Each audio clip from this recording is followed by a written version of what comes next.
নমস্কার সকলকে, আমার নাম বৃষ্টি। আবার একটা নতুন ভিডিও নিয়ে তোমাদের কাছে এলাম। প্রায় অনেক জন্ম পর বলতে পারো।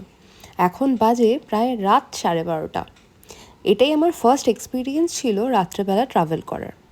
যদিও খুব একটা যাওয়ার ইচ্ছা আমার ছিল না, কিন্তু তাও চলেই গেলাম। একটু ভয় ভয়ও লাগছিল এত রাতে ট্রাভেল করছি বলে।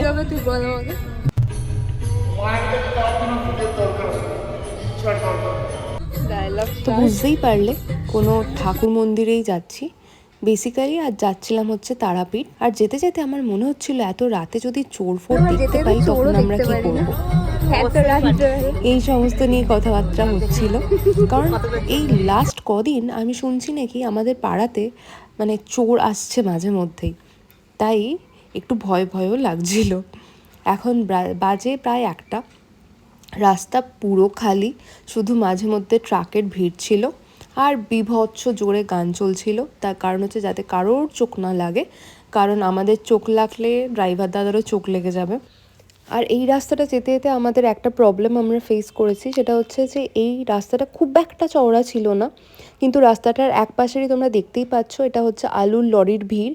এগুলো বেসিক্যালি কোল্ড স্টোরেজে ঢুকবে। এবার অন্য সাইড থেকে যখন লরি আসছিল না, খুব অসুবিধা হচ্ছিল পাশ কাটাতে। আর এই রাস্তাটা দিয়ে আমরা যখন যাচ্ছিলাম সেই মুভিতে হরর সিনগুলো দেখায় ওরকম রাস্তার ফিল আসছিল। তো অবশেষে আমরা পৌঁছে গেলাম তারাপীঠে।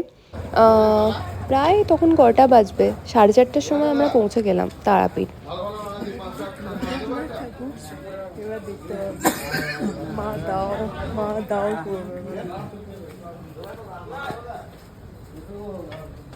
তো আমরা এখন তারাপীঠে অলরেডি প্রবেশ করে গেছি, যদিও আমি পুজো কিছু দিতে পারবো না। কতদিন পর এলাম।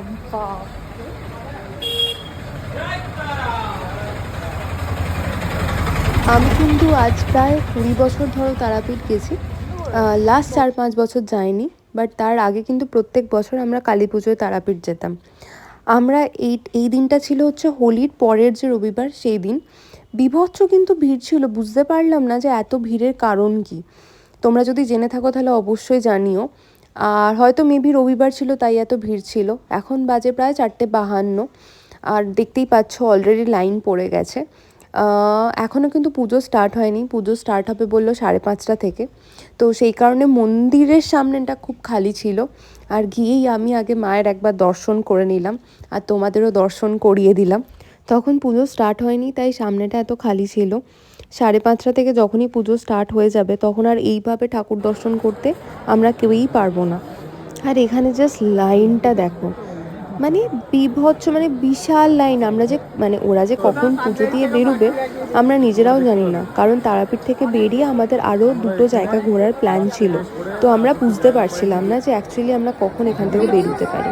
আর দেখতে দেখতে দেখো মানে রাত থেকে প্রায় সকাল হয়ে গেল, কিন্তু আমরা সেম জায়গায় দাঁড়িয়েছিলাম। 5:30 থেকে পুজো স্টার্ট হয়েছে, কিন্তু এখানে একটা ব্যাপার আছে। তারাপীঠ হচ্ছে প্রপার বিজনেসের জায়গা, ঠিক আছে? কারণ এখানে 500 টাকা 1000 টাকার লাইন আছে, যেটাকে ভিআইপি লাইন বলে।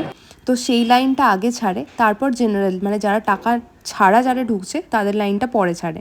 তো সেই কারণে বেশ ভালোই টাইম লাগবে। যদি তোমার কাছে টাকা থাকে তবে তুমি আগে ঠাকুর দর্শন করতে পারবে, আর যদি না থাকে তাহলে তোমাকে কিন্তু প্রায় 3 থেকে 4 ঘন্টা হাতে নিয়ে দাঁড়াতে হবে, তারপর তুমি ঠাকুর দর্শন করতে পারবে।